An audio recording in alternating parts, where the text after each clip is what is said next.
All right, here we are. 10 of 2 Kings.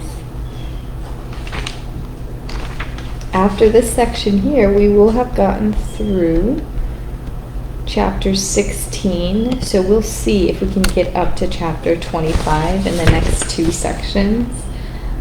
Just with the way that it out, it's been difficult to cover everything, so we might even have to extend 2 Kings just a little bit beyond 12 parts. So with that, there is the tone of exhaustion, not just among the people in the book, but among myself as well. And with that, let's go ahead and read our quote here. I am past 30 and 3 parts iced over. And this is, of course, Matthew Arnold in a letter to A.H. Clough, February 12th, 1853.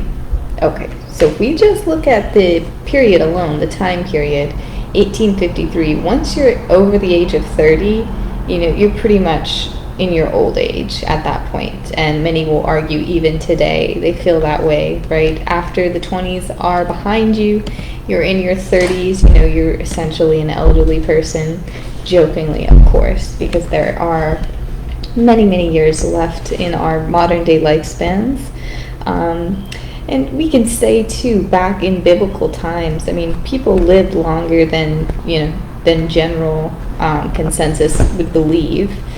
Very, very early in the Old Testament, we learned that people lived much beyond 100, even getting up to like 900 years old.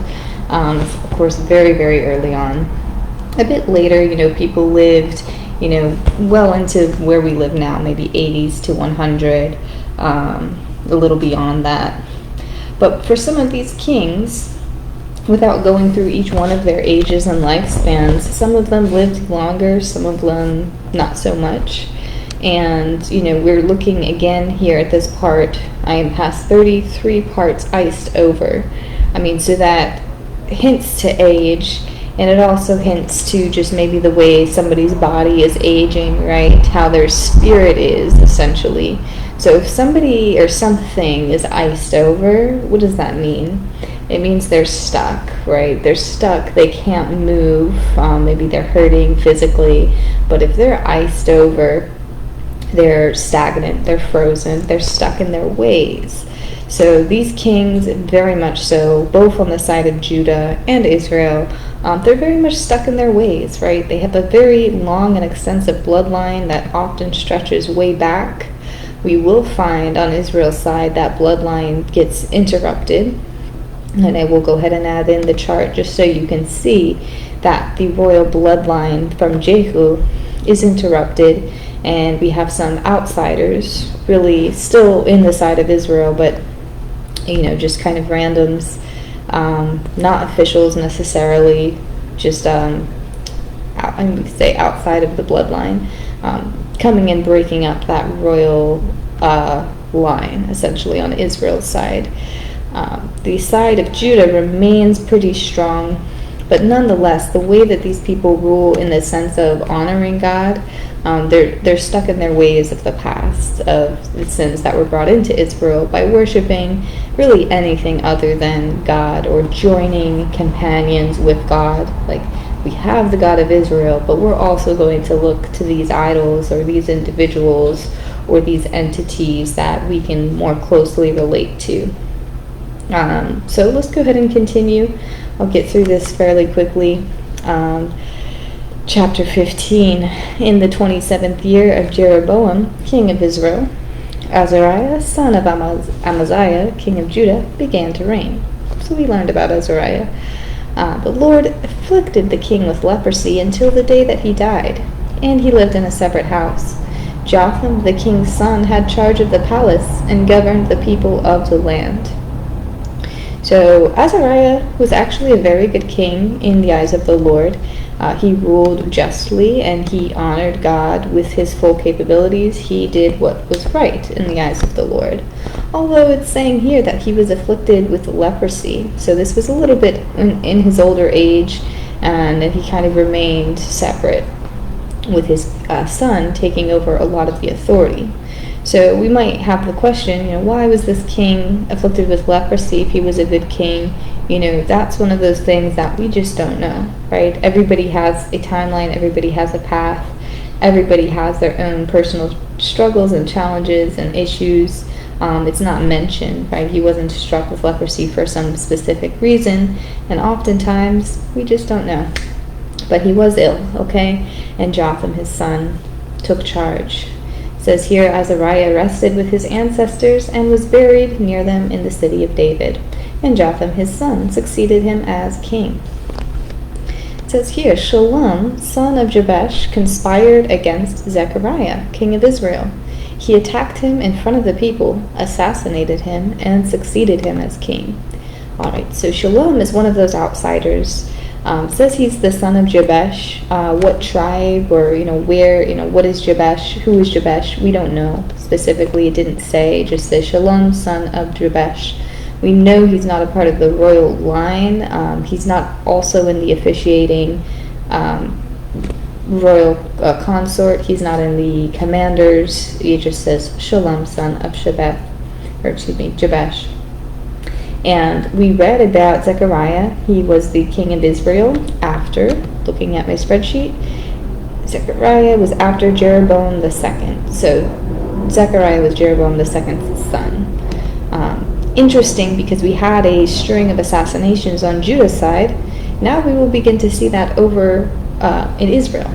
Okay, shows how interconnected they are. It must have been something that was brewing, right? This right that the people felt they had to go ahead and enact an act of violence like assassination, because we didn't really see it until we saw it in Judah, and now we're seeing it here in Israel. Then Menehem, son of Gadi, went from Tirzah up to Samaria. He attacked Shallum, son of Jabesh, in Samaria, assassinated him, and succeeded him as king. So I believe Shallum only ruled for very, very, very short time. I want to say it was either him or Menahem. Nonetheless, Menahem was a very, very brutal ruler. He was terrible. If you'd like to know more about, there's a few more details that I left out in 2 Kings that Menahem was up to. But he was, think of that commercial where it's like, I'm Mayhem. And the insurance commercial, I'm Mayhem. Get insurance to protect you from me, Mayhem. This is literally what it reminds me of, Menehem. Terrible, right? He's just dastardly. So, just double checking to see his rule. Menehem 39. He reigned. Shallum. Okay, so it's actually Shallum. That's what I thought. Shallum ruled Israel for the span of 1 month. Can you imagine? 1 month before his death, okay? And then Menehem had took over. So that just goes to show what kind of character alone Menehem had, right? Again, just another outsider, son of Gadi. We don't know what tribe or anything like that. So let's go ahead and continue. In the 39th year of Azariah, king of Judah. So we're going back in time because Azariah had actually passed, but we're kind of just reviewing. This is the time frame of Menehem. In the 39th year of Azariah, king of Judah, Menehem, son of Gadi, became king. He reigned in Samaria 10 years. Then Menehem rested with his ancestors, and Pekahiah, his son, succeeded him as king. One of his chief officers, Pekah, son of Remaliah, conspired against him, taking 50 men of Gilead with him, and assassinated Pekahiah along with Argob and Arieh in the citadel of the royal palace at Samaria. So Pekah killed Pekahiah and succeeded him as king. Alright, and again, the similarities in the names, the common names. Pekah was not related to Pekahiah. He was a commander of the Israelite army at the time. He was a chief officer. In the 2nd year of Pekah, son of Remaliah, king of Israel, Jotham, son of Uzziah, and it's interesting and confusing. Uzziah is Azariah, as we had read. Azariah, son of Jeroboam the second. They're calling him Uzziah. It's just essentially another variation and another spelling. And I'm sorry, Azariah was not the son of Jeroboam II. Azariah was the son of Amaziah. I don't know how I threw that in there, but anyways. Okay, sorry. Jotham, son of Uzziah, Azariah, began to reign. He did what was right in the eyes of the Lord, just as his father Uzziah or Azariah had done. The high places, however, were not removed. The people continued to offer sacrifices and burn incense there, although Jotham rebuilt the upper gate of the temple of the Lord. So, Judah's almost there, right? The kings honor the Lord. They go to the Lord for most things, although they're not abolishing any other type of high place worship, whatever that may be. So it says here, in those days the Lord began to send Rezin, king of Aram, and Pekah, son of Remaliah, against Judah. Remaliah, right, against Judah. So this is one of the first or second instances where we actually see some conflict in Judah, and the Lord has allowed not only the king of Aram, but the current King Pekah of Israel to go ahead and come after Judah. In the 17th year of Pekah, son of Remaliah,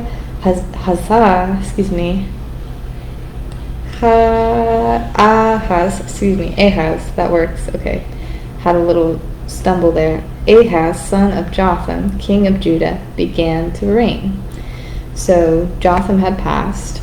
Ahaz is now taking on the burden of ruling the kingdom with two opposing kingdoms coming after. He followed the ways of the kings of Israel and even sacrificed his son in the fire, engaging in the detestable practices of the nations the Lord had driven out before the Israelites.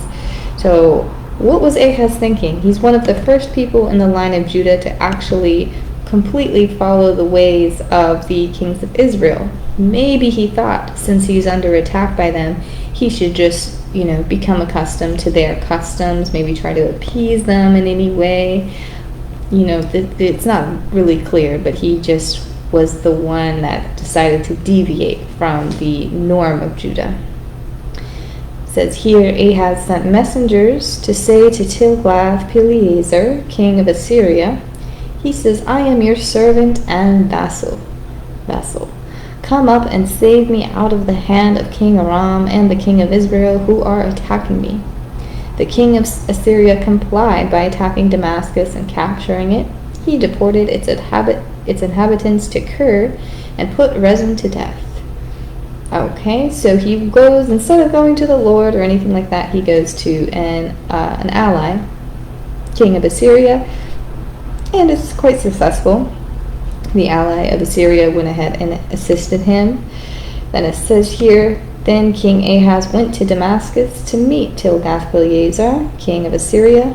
He saw an altar in Damascus and sent to Uriah the priest a sketch of the altar with detailed plans for its construction. So Uriah the priest built an altar in accordance with all the plans that King Ahaz had sent from Damascus and finished it before King Ahaz returned. And King Ahaz wanted to put his own spin on his section of the temple where he would ask for wisdom. So King Ahaz cut off the side panels and removed the basins from the movable stands. He removed the sea from the bronze bowls that supported it and set it on a stone base. Ahaz then rested with his ancestors, and he was buried with them in the city of David. And Hezekiah, his son, succeeded him as king. Okay, so we have, a little bit of a turn of heart, right? Like we said, Ahaz was following the ways of the kings of Israel, the detestable ways, but he kind of did a 180 when he visited Damascus, and he saw the beauty of the altar and the temple of the Lord, and he was quite inspired by it, so he decided to go ahead and, construct something for himself in honor of the Lord, and somewhere where he can then rededicate and redevote to his Lord, right? It's not to say that he didn't believe in God or anything like that. It's just, again, we have the multifaceted view and the the distractions, right, of other things that might be more pleasing or simpler or more comforting to us. I don't really know how it is. Culture is culture, but he does have a change of heart here at the end, and he decides to build something in honor of the Lord. So that's nice, and that's right before his death, where his son succeeds him as king.